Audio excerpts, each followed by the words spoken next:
Everyone welcome back to my channel which is English decode. दोस्तों आज फिर से एक नई कहानी लेकर आई हूँ। ये कहानी है एक ऐसी बकरी की जिसे अपने पोजीशन का वैल्यू समझ में आता है। क्या है कहानी, चलिए देखते हैं। इस कहानी का टाइटल है द वैल्यू ऑफ पोजीशन। इसका क्या मतलब हुआ, देखिए पोजीशन का मतलब होता है पद और वैल्यू का क्या मतलब होता है मोल या मूल्य।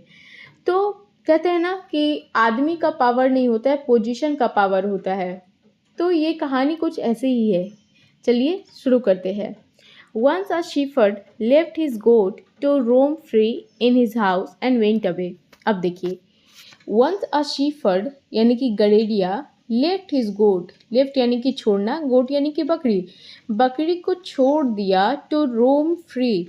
देखिए रोम का मतलब होता है घूमना, इधर से उधर घूमना, भटकना या फिर बिना किसी कारण के बस ऐसे ही घूमते रहना, रोम करना। तो रोम करने के लिए छोड़ दिया, रोम फ्री मतलब इधर उधर टहलने के लिए छोड़ दिया, घूमने के लिए छोड़ दिया। इन हिज हाउस अपने घर में, एंड वेंट अवे और चला गया। वेंट अवे यानी कि चला गया। The goat loved the freedom. बकरी को आज़ादी पसंद आई, अच्छी लगी। लव्ड यानी कि अच्छी लगी, पसंद आई। द फ्रीडम यानी कि आज़ादी। स्टोरी पास्ट में है इसलिए यहाँ पे लव की जगह लव्ड का इस्तेमाल किया गया। She explored the whole house. देखिए एक्सप्लोर का मतलब होता है खोजना। जब हम किसी चीज़ के लिए उत्सुक होते हैं और हम उस चीज़ को क्या करते हैं, एक्सप्लोर करते हैं। जब हम किसी नई जगह पे जाते हैं तो हम उस नई जगह को एक्सप्लोर करते हैं, मतलब उस जगह के बारे में जानते हैं, किससे कहानियाँ सुनते हैं, वहाँ पे घूमने जाते हैं ताकि हम उस जगह को और ज़्यादा जान पाएँ। तो जब ऐसे करके हम लोग घूमते हैं तो हम किसी भी जगह को एक्सप्लोर करते हैं। तो बकरी ने क्या किया, पूरे घर को एक्सप्लोर किया, यानी कि पूरे घर में घूमा। She went into the kitchen. वह किचन में गई। वेंट इंटू मतलब किचन में घुसना। अब देखिए वेंट का मतलब होता है जाना, जैसे गो वेंट गुन, लेकिन यहाँ पे एक प्रीपोजिशन लगा है इंटू। तो इंटू हम कब लगाते हैं, जब भी हम किसी एक जगह से दूसरे जगह में मूव करते हैं तो हम प्रीपोजिशन लगाते हैं। तो she went into the kitchen मतलब वो रूम में होगी और रूम से वो किचन में गई, तो एक जगह से दूसरी जगह वो क्या की, मूव की, इसलिए यहाँ पे इंटू लगा। द किचन, किचन में। एंड एट सम ब्रेड और कुछ ब्रेड खाया यानी रोटी खाई। एंड कर्ड्स केप्ट देयर और वहाँ जो दही रखे थे उसे भी खाया। केप्ट देयर मतलब वहाँ जो रखे थे। केप्ट यानी कि रखना, देयर यानी कि वहाँ, कर्ड्स यानी कि दही। Then she went into the cool and shady backyard. और फिर देन यानी कि फिर या तब, सी वेंट इनटू वह गई, कूल एंड शेडी ठंडे और छायादार बैकयार्ड यानी कि आंगन में। पीछे, घर के पीछे जो आंगन बना होता है या खाली जगह जो होता है उसे बैकयार्ड बोलते हैं। And sat on the swing hung there और लटके हुए झूले पर बैठ गई। देखिए स्विंग हंग देयर, स्विंग का मतलब होता है झूला, हंग देयर यानी कि वहाँ जो लटका हुआ झूला था उस पर बैठ गई। She went into the bedroom, वह बेडरूम में गई। And relaxed on the soft bed और मुलायम गद्दे पे, मुलायम बिस्तर पे रिलैक्स किया, आराम किया। आप देखिए जहाँ जहाँ बकरी जा रही है हर जगह वेंट इनटू का इस्तेमाल किया जा रहा है, यानी बताया जा रहा है कि बकरी एक जगह से दूसरे जगह पे मूव कर रही थी। देखिए पहले किचन में गई, किचन के बाद कहाँ गई, went into the shady backyard, backyard में गई, और फिर बैकयार्ड से कहाँ गई, इनटू द बेडरूम यानी कि बेडरूम में गई। आगे चलिए आगे देखते हैं। Then the goat ran up the stairs to the roof of the house. देखिए रन अप, रन अप का क्या मतलब होता है, दौड़ना, दौड़ के ऊपर जाना। अप यानी कि ऊपर और रन यानी कि दौड़ना।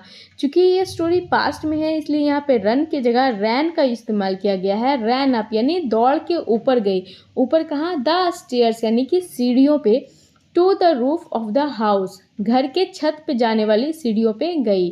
सी लाइक्ड उसे पसंद आया, द सॉफ्ट ब्रीज। अब देखिए ब्रीज किसे कहते हैं, ब्रीज कहते हैं हल्की हवा को। सॉफ्ट ब्रीज जो धीरे धीरे हवाएं चलती है उसे ब्रीज कहते हैं। सॉफ्ट हवा यानी कि हल्की हवा, ब्लोइंग बह रही थी। And the view from the top of the house was beautiful और जो व्यू था जो घर के ऊपर से दिख रहा था, top of the house was beautiful बहुत ही सुंदर था। सडनली अचानक से the goat started shaking with fear. Suddenly the goat started, बकरी क्या हुई, अचानक से शेक करने लगी यानी कांपने लगी। शेक करना मतलब क्या होता है, कांपने लगना। विथ फियर, फियर से यानी कि डर से। शेक विथ फियर मतलब डर से कांपने लगना।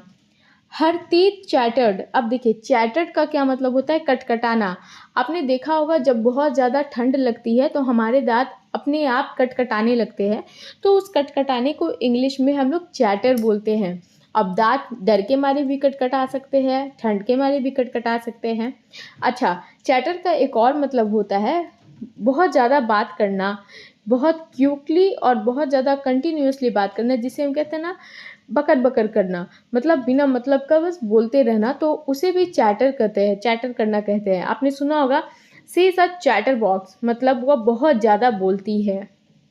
तो यहाँ पे जो चैटर है इसका मतलब हो गया कटकटाना, तो उसके दांत कटकटाने लगे। एक्चुअली वास्तव में she had seen a wolf, actually उसने देखा था क्या, एक वुल्फ यानी कि भेड़िया। देखिए हैड सीन यानी past perfect, had plus V3, a wolf भेड़िया देखा। Standing near the gate, gate के नज़दीक खड़ा। स्टैंडिंग यानी कि खड़ा हुआ देखा, नियर द गेट, गेट पर, गेट के नज़दीक।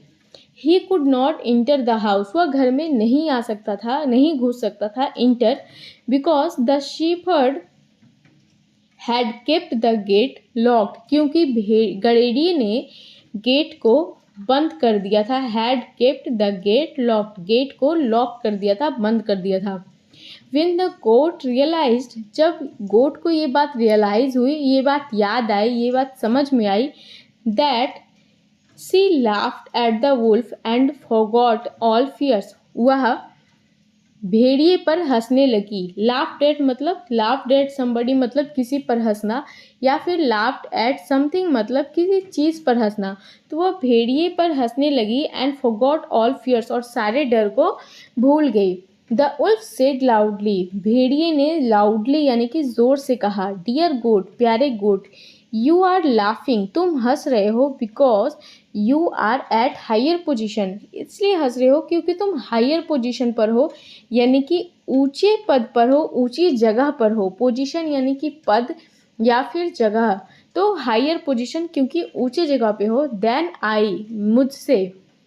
I can not come up, मैं नहीं ऊपर आ सकता। कम अप मतलब ऊपर आना, मैं ऊपर नहीं आ सकता। टू ईट यू, तुम्हें खाने के लिए। It is the value of the position, जगह की यही वैल्यू होती है, यही कीमत होती है, या फिर पद की यही वैल्यू होती है, यही कीमत होती है। यू आर इन, जिसमें तुम हो, एंड और not your courage that is making you fearless, ये तुम्हारा साहस नहीं है। That is not your courage that is making you fearless, ये तुम्हारा साहस नहीं है जो तुम्हें निडर बना रहा है, ये तुम्हारी पोजीशन है जो तुम्हें निडर बना रही है, क्योंकि मैं ऊपर नहीं आ सकता और मैं तुम्हें नहीं खा सकता। And then the wolf went away, और तब भेड़िया चला गया। तो कैसे भेड़िया चला गया ये देखकर कि बकरी ऊपर है और वो ऊपर जाकर नहीं खा सकता, और ये बात जब बकरी को याद आई, बकरी को जब रियलाइज़ हुई, तो वह साहसी होकर हंसने लगा।